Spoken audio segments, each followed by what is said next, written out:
할렐루야! 오늘도 예배로 하루를 시작하시는 모든 성도님들을 주님의 이름으로 환영하고 축복합니다. 이 시간에는 먼저 우리가 찬송가로 나가겠습니다. 찬송가는 450장, 옛 통합 찬송가는 376장, 내 평생 소원 이것뿐 함께 찬송하시겠습니다.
기도하시겠습니다. 여호와 하나님 아버지 감사합니다.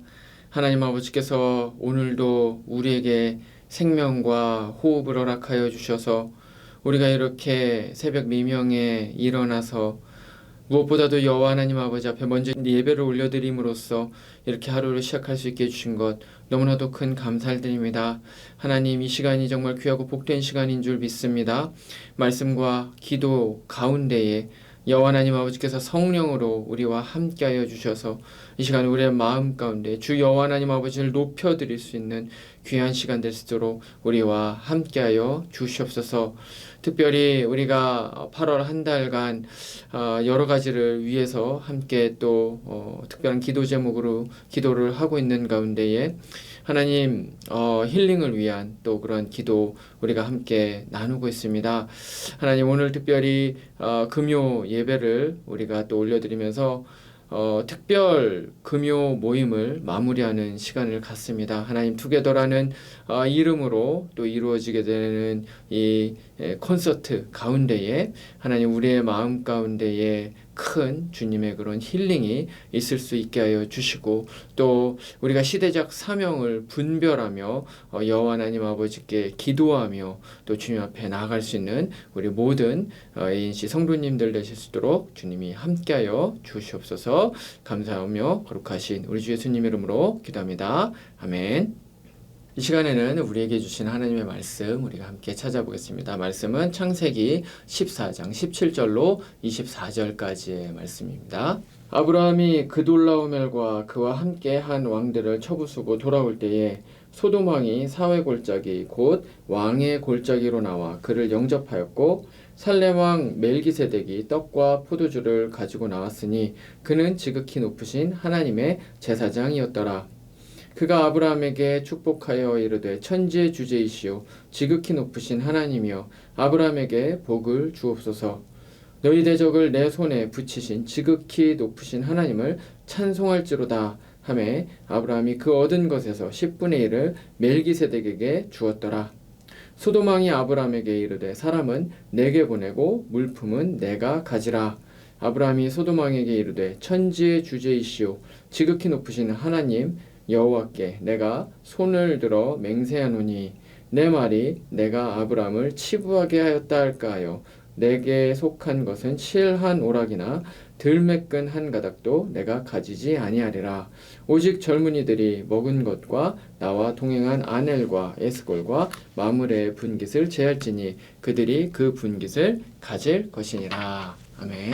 어제 우리는 이 가나안에 있는 네 왕과 그리고 또 다섯 왕이 서로 간에 연합해서 전쟁을 하는 것을 우리가 함께 묵상을 해보게 됐습니다. 이 전쟁이 사실 현대를 살아가는 우리에게는 정말 별것 아닌 것처럼 그렇게 생각이 들 수가 있지만 이 당시로 따져보면 사실 오늘날의 세계대전과 같은 그러한 굉장히 큰 전쟁이었다는 것을 우리는 생각해 볼 수가 있습니다. 근데 사실 아브라함은 이 전쟁하고는 아무 관련이 없었습니다. 왜냐하면 아브라함은 이제 첫 번째로는 왕이 아니었고요. 그리고 그 땅에 원래 살던 그 현지 원주민이 전혀 아니었습니다. 그래서 밖에서 들어온 그런 이방인이었고 또 기껏해야 그냥 어떤 부족장 정도 되는 사람이었습니다. 그렇기 때문에 사실 이 전쟁하고는 별 상관이 없었고 휘말려들 이유도 없었던 것이죠. 하지만 소돔에 살고 있었던 이 롯이 이 전쟁으로 인해서 잡혀가게 되었습니다. 그래서 이 소식을 듣게 되자 이 전쟁은 이제 더 이상 남의 전쟁이 아니라 바로 아브라함의 전쟁이 된 것이죠. 그래서 아브라함도 이 전쟁에 참전을 하게 됩니다. 그런데 참 놀라운 일이 이제 벌어지게 됩니다. 원래 전쟁이 처음 시작이 되었을 때는 원래 그 가나안 지역을 다스리고 있었던 이 그돌라오멜이라는 이 엘람의 왕, 이 사람이 이제 가지고 있었던 그 네 나라의 연합군이 이제 이기고 있었습니다. 하지만 아브라함이 이제 참전을 하게 되자 이제 아브라함으로 인해서 이제 전세가 역전이 되게 된 것이죠. 그래서 이 네 왕의 연합군을 바로 이 아브라함의 도움으로 인해서 이기게 됩니다. 그래서 그렇게 이기게 되자 이제 이렇게 잡혀갔었던 롯은 물론이고 롯을 데려오기도 했고 또 뿐만 아니라 탈취되었었던 모든 그 탈취물들을 이제 다 가지고 오게 됐습니다. 특별히 이제 소돔으로부터 이제 그돌라오멜이 가지고 갔었던 그 탈취물들을 모두 이제 재물을 가지고 왔습니다. 그러자 이 소돔 왕이 이제 이 아브라함을 맞이하러 나오게 되죠.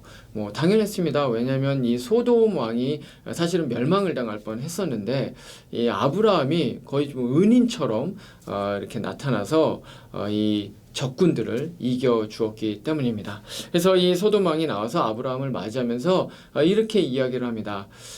뭐 정말 감사하다고 뭐죠 그런 식으로 이야기를 했겠죠. 그러면서 잡혀갔었던 우리의 그 사람들, 우리나라 사람들, 그 소돔 사람들은 나한테 보내주고 너가 가지고 왔었던 그 재물, 이 재물은 말씀드렸던 것처럼 이 그돌라오멜이 소돔에게서 가져갔었던 그 탈취물들입니다. 그러니까 원래는 이제 소돔의 재산이었던 것이죠. 근데 그 재산은 이제 너가 가져라, 아브라함에게 이제 그렇게 이야기를 합니다.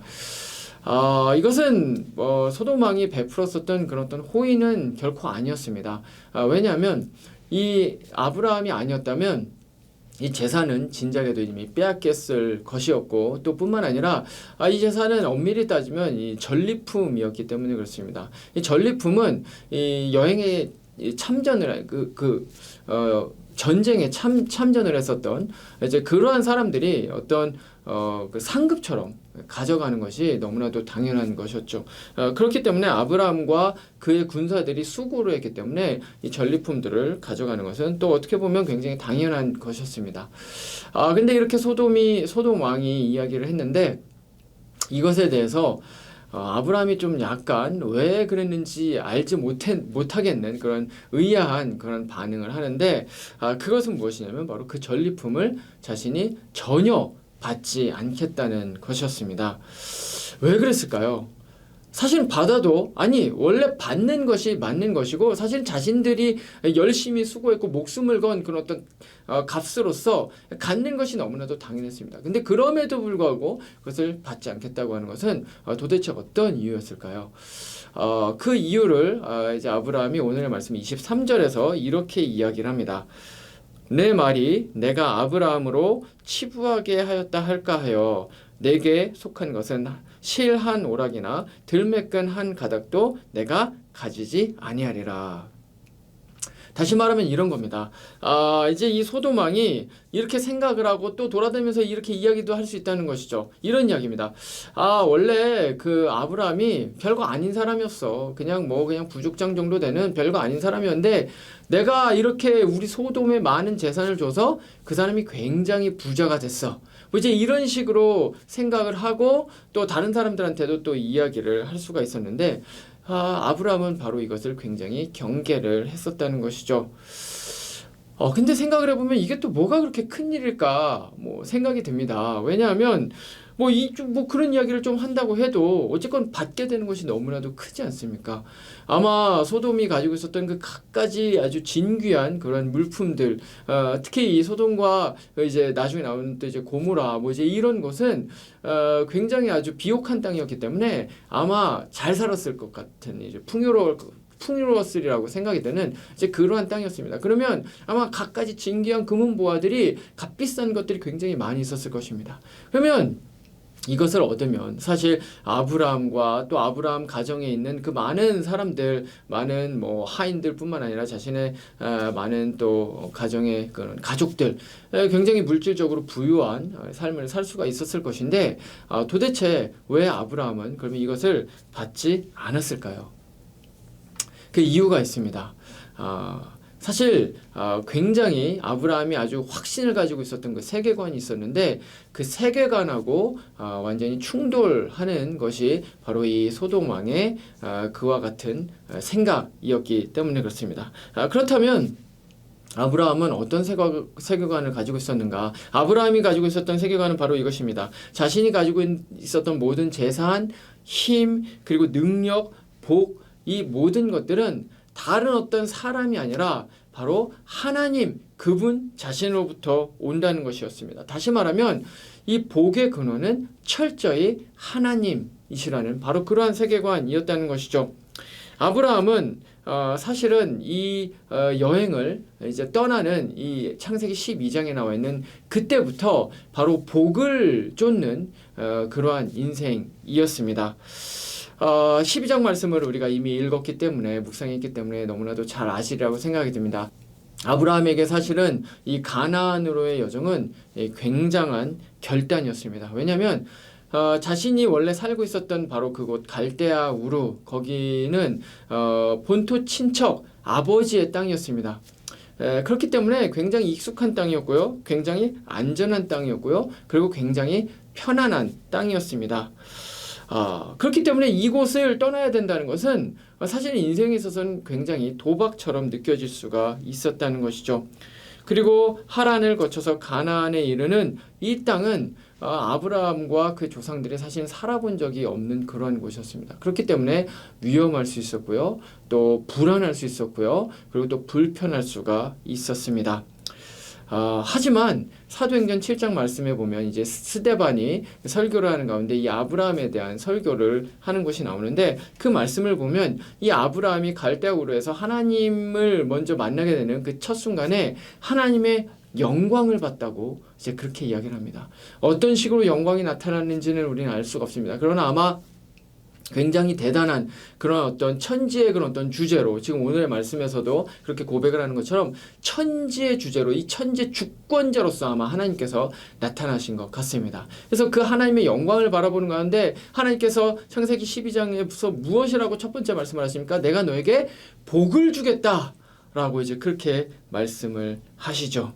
그래서 그 복을 주시겠다는 바로 그 말씀을 믿고 바로 그 복을 쫓아서 이제 그 가나안 땅으로 이제 여정을 시작을 하게 됩니다. 물론 아브라함이 처음부터 하나님에 대한 완벽한 신뢰를 가지고 떠났다고는 생각을 할 수가 없습니다. 하지만 이 여정을 이제 따라 나서게 되면서부터 아브라함의 모든 전 인생은 바로 그 복을 경험하는 인생이 될 수가 있었습니다. 특별히 우리 오늘의 말씀의 앞장에 나오는 이 창세기 13장 말씀을 보면 여기서 이제 롯이 이제 분가를 하는 그러한 장면이 나오죠. 우리가 이미 묵상했기 때문에 너무나도 잘 알고 있습니다. 아브라함과 롯이 이제 부유하게 됐습니다. 그래서 짐승들이 많아지게 되니까 서로 간에 이제 목자들끼리 싸움도 일어나고 막 이렇습니다. 땅이 좁았기 때문이죠. 그래서 이제 야 너랑 나랑 이제 좀 떨어져서 살자 뭐 이제 이런 식으로 얘기를 합니다. 근데 그러면서 아브라함은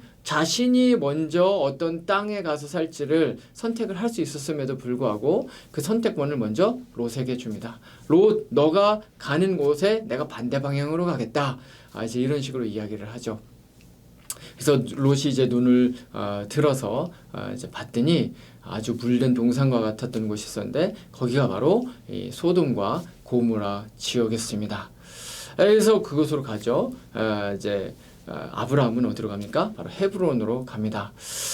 근데 우리가 이제 일반적으로 생각을 했을 때는 당연히 물된 동산 같은 물이 있어야지 사람이 살기가 이제 굉장히 중요하고 그리고 또 거기서 농사를 짓거나 이제 이런 걸 하려면 사실 물이 굉장히 중요합니다. 그렇기 때문에 소돔과 고모라는 물질적으로 굉장히 축복된 그래서 거기에 가면 뭔가 복을 받을 수 있을 것이라는 어떤 그러한 마음이 들 수 있었던 그런 땅이었습니다. 근데 결과는 어땠습니까? 롯은 소돔과 고모라에 가서 얻은 것이 하나도 없었습니다. 그곳에 가서 삶을 살아가는 것은 사실 이제 나중에 이제 뒷부분에서도 나오지만 결국은 소돔과 고모라는 멸망을 당할 정도로 그런 죄악이 아주 관영했었던 이제 그러한 곳이었다는 것이죠. 롯이 소돔과 고모라에 가서 사실은 얻은 복은 단 하나도 없었던 것입니다. 하지만 반면에 아브라함은 어땠습니까? 헤브론으로 갔지만 거기서 큰 복이 있는 복락을 누리면서 삶을 살아갑니다. 그러면 둘의 삶의 차이는 무엇이었습니까? 그것은 바로 복의 근원이 누구인지 무엇인지를 알고 있느냐 없느냐의 차이였다는 것이죠. 롯은 자신이 생각을 했을 때 그 물질적 풍요가 있는 바로 그곳에 가면 복락을 누릴 수 있을 것이라고 생각했습니다. 하지만 아브라함은 그 복의 근원이 누구인지 무엇인지를 이미 사실 갈대우르를 떠날 때부터 알고 있었죠. 그것은 무엇입니까? 바로 하나님 아버지라는 것입니다. 그렇기 때문에 어디를 가든지 무엇을 하든지 거기가 물된 동산 같은 곳이든 아니면 메마른 그런 어떤 광야와 같은 곳이든 하나님만 함께 하신다면 그 복의 근원이 하나님이시고 아니 복 자체가 하나님이시기 때문에 그 하나님이 함께 하시기만 한다면 복락을 누리는 삶을 살 수 있다는 바로 그런 확신을 가지고 삶을 살았던 것이죠. 사실은 이 전쟁을 보면서도 바로 그것을 더욱더 확신하게 되었을 것입니다. 이것은 우리에게도 너무나도 중요한 메시지를 던져주는데 그것은 바로 우리의 삶 역시도 이 복의 근원이 무엇인지를 정확하게 아는 삶을 살아야 한다는 것입니다. 믿는 사람이든 믿지 않는 사람이든 모두 다 복을 누리며 삶을 살기를 원합니다. 그래서 한국 사람들은 이 새해가 되면 덕담으로 새해 복 많이 받으세요. 이제 이런 식으로 이야기를 합니다. 믿는 사람이든 믿지 않는 사람들이든 복을 추구하는 삶을 산다는 것이죠. 그런데 문제가 있습니다. 복을 이야기를 하지만 그리고 복을 얻기를 원하지만 사실 복이 무엇인지 모른다는 것입니다. 그리고 복을 어떻게 해야 얻을 수 있는지 그리고 복을 받는다고 이야기를 한다면 복을 누군가가 준다는 건데 그 복을 누가 주는지조차도 사실은 알지 못한다는 것이죠. 그래서 이제 이렇게 복에 대해서 복을 추구하기는 하지만 복이 무엇인지 어디서 오는지 어떻게 오는지를 알지를 못하니까 복이 없는 곳에 가서 이제 복을 찾죠. 그것이 무엇입니까? 바로 철저히 이 눈에 보이는 것을 통해서 복을 얻기를 원한다는 것입니다. 당연합니다. 왜냐하면 믿지 않는 사람들의 눈에는 이 눈에 보이는 것만이 실제이기 때문에 그렇습니다. 그래서 이 물질의 세계 밖에 있는 것은 알지를 못합니다. 그렇기 때문에 이 세상을 지배하는 것처럼 보이는 것, 특별히 이 오늘날 이 세상을 지배하는 것처럼 보이는 이 자본주의 사회의 그런 어떤 물질, 그 굉장히 힘이 있고 능력이 있다라고 생각되는 그 물질을 바로 복의 근원으로 삼고 있다는 것이죠. 그렇기 때문에 이 세상을 지배하는 것처럼 보이는 바로 그 물질적 축복, 물질적인 그런 어떤 성공, 물질적인 그런 어떤 충만함, 풍요로움, 이제 이런 것들을 누리면서 살기를 원합니다. 하지만 그런 것들을 막상 얻게 되면 그 사람들은 그것이 결코 복락이 아니라는 사실을 알게 됩니다. 물론 잠깐 동안 성취감을 누리고 또 잠깐 동안 만족을 얻고 잠깐 동안 쾌락을 누리면서 삶을 살아가는 것처럼 보이기는 합니다. 하지만 그런 것을 얻고 달성한 사람일지라도 그 자체가, 돈 자체가, 어떤 커리어 자체가, 어떤 내가 이렇게 얻은 그런 어떤 능력, 하여튼 성취한 그런 어떤 세속적 성공, 이 모든 것들이 사실 그 자체가 복락은 아니라는 사실을 그들도 인정을 하게 되는 것이죠. 그러니까 그것을 얻은 이후에는 또 다른 것을 얻기 위해서 자꾸 눈을 돌리게 됩니다. 복의 근원이 아닌 것을 찾기 때문에 그것을 얻을 때에도 진정한 복락을 누리는 삶을 살지를 못하는 그러한 비참한 인생이 바로 이 세상의 사람들이라는 것이죠. 그러면 성경은 그 복을 어디에서 어떻게 찾을 수 있다고 이야기를 할까요? 그것을 시편 73편의 기자는 이렇게 이야기를 합니다. 하나님께 가까이함이 내게 복이라. 아멘. 그리스도인은 보이지 않는 실제를 믿음으로 볼 수 있는 사람입니다. 그 중에 하나가 바로 복입니다. 복이라는 것은 굉장히 추상적인 개념입니다. 뿐만 아니라 이 세상에 어디에도 존재하지 않는 그러한 것입니다. 그럼 복은 어디에 있습니까? 복은 바로 우리가 볼 수 없는 바로 그 세계, 바로 이 피 안의 세계, 보이지 않는 바로 그러한 세계, 이 세상의 너머에 있는 세계, 바로 하나님의 세계에 있다는 것이죠. 그렇기 때문에 하나님과 동행하는 삶 그 자체가 바로 복입니다. 왜냐하면 하나님 자체가 복이시기 때문에 그렇습니다. 그렇기 때문에 더 많은 복락을 누리기 원하는 그리스도인은 모두 다 이 세상의 어떤 것이 아니라 바로 그 하나님과의 동행함 가운데 하나님을 더 깊이 알아가고 하나님과 더 깊이 교제하는 바로 그러한 가운데 복락을 누리기를 원합니다. 왜냐하면 하나님께 더 가까워지고 하나님과 더 동행하고 더 깊은 관계를 가지면 가질수록 이 세상이 알 수도 없고 이 세상이 줄 수도 없는 그 큰 복을 누리면서 삶을 살아가는 것을 직접 경험을 하기 때문에 그렇습니다. 그래서 그것을 더 경험하면 경험할수록 더 하나님께 더 가까이 가고 싶어지는 것입니다. 바로 이것이 신앙생활의 핵심인 것이죠. 이것이 사실은 창조의 원리입니다. 하나님께서는 사람을 창조하실 때, 아담과 하와를 창조하실 때부터 하나님께서는 인간은 바로 하나님과의 그 깊은 관계 가운데에서만 복락을 누릴 수 있도록 그렇게 창조를 해 주셨습니다. 그래서 하나님을 떠난 인생은 그들이 이 세상에서 어떤 물질적인 풍요와 부요를 누린다고 할지라도 아무리 이 세상에서 스스로 자신이 복락을 만들어내기 위해서 열심히 노력을 하고 부단히 노력을 하고 그래서 결국에는 그것을 성취하고 쟁취하게 된다고 할지라도 하나님을 떠나게 된다면 결코 복락을 누릴 수가 없게 되는 것이죠. 말씀을 마치겠습니다. 아브라함은 하나님께서 주시겠다고 하신 약속의 성취를 완전히 바라보지는 못했습니다. 하지만 그럼에도 불구하고 그의 인생은 충분히 가치가 있었습니다. 왜냐하면 그가 살아가는 전 인생을 통해서 그는 이 복의 근원이 하나님이시라는 사실을 계속해서 더욱더 깊이 있게 확신을 하는 삶을 살았기 때문에 그렇습니다. 우리의 인생 역시도 마찬가지입니다. 우리의 인생에서 가장 중요한 진리, 그것은 바로 하나님과 가까이 하는 것이 우리의 인생의 가장 큰 복이라는 바로 그러한 사실입니다. 복의 근원은 하나님이십니다. 아니, 복 자체가 바로 하나님이십니다. 그렇기 때문에 그 복 자체이신 하나님과 가까이 할 수 있는 우리가 되기를 소망하고 그리고 우리의 전 인생을 통해서 바로 그 진리를 더욱더 깊이 깨달아가는 우리 모든 ANC의 성도님들이 되시기를 말씀으로 축원을 드립니다. 오늘 하루를 살아갈 때에도 바로 그 복 자체이신 하나님과 더 가까워질 수 있는 우리 모든 성도님 되시기를 말씀으로 축원드립니다. 기도하시겠습니다. 영원한 하나님 아버지 감사합니다. 그렇습니다. 오늘의 말씀에 나와 있는 것처럼 우리는 아브라함의 그 고백과 같이 하나님만이 우리 모든 인생의 주권자이자 또 복의 근원 되신다는 사실을 우리는 믿음으로 고백하게 됩니다. 그렇기 때문에 우리는 이 세상 사람들과 똑같이 살지 않습니다. 이 세상 사람들은 이 눈에 보이는 이 세상만 바라보기 때문에 이 세상의 것을 많이 갖고 이 세상의 세속적 성공을 가지면 마치 축복을 얻는 것처럼 그렇게 삶을 살아가지만 우리는 그것이 아닌 것을 압니다. 하나님, 지금 이 시간 가운데에 함께 예배를 올려드리고 또 말씀을 나누는 우리 모든 성도님들 위해 이 진리가 충만해지는 시간 되게 해 주옵소서. 무엇을 쫓기를 원하고 있습니까? 무엇을 쟁취하기를 원하고 있습니까? 그 모든 것들을 내려놓고 그 모든 우상들을 이제 마음 가운데서 내려놓고 주님 온전히 복의 근원 되신 바로 그 여호와 하나님 아버지만 따라가며 하나님과 더 가까이 가기를 원하는 우리 모든 ANC의 성도님들 되실수록 주님 함께하여 주시옵소서. 오늘도 개인의 기도 제목으로 나아갑니다. 하나님, 다른 어떤 기도 제목보다 하나님과 가까워지기를 원하는 그러한 기도 제목으로 주님 옆에 나아가기를 소원합니다. 오늘 한 날을 살아갈 때도 온전히 주님께서 우리와 함께 주실 것을 믿고 원하며 감사하며 거룩하신 우리 주 예수님 이름으로 기도합니다. 아멘.